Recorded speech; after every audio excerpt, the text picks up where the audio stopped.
Hi friends, మీకు ఈ video నచ్చినట్లయితే లైక్ చేయండి, సబ్స్క్రైబ్ చేయండి. విజయాంబిక దీపక్తో ఇలా చెప్తూ ఉంటుంది. ఆ రాఘవ మన వాళ్ళ నుంచి తప్పించుకొని పారిపోయి మళ్ళీ దొరికాడంట. ఈసారి కనుక వారు తప్పించుకుంటే మన బ్రతుకులు బాంబు లేకుండానే బ్లాస్ట్ అయిపోతాయి. పద వెళ్దాం అని చెప్పి దీపక్ని తీసుకొని వెళ్తూ ఉంటుంది.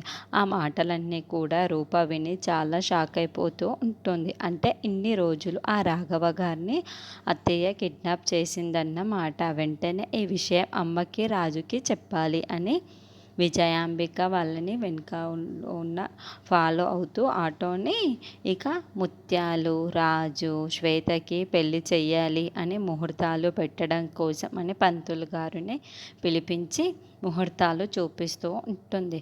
రాజేమో చాలా టెన్షన్ పడుతూ ఎలా ఆపాలి అని అనుకుంటూ ఉంటాడు. ఇక నిరూపాక్షికి రూప ఫోన్ చేస్తూ ఉంటుంది. అమ్మ, రాఘవ ఎక్కడున్నాడో తెలిసింది అమ్మ అని చెప్పగానే నిరూపాక్షి చాలా షాక్ అయిపోతూ ఉంటుంది.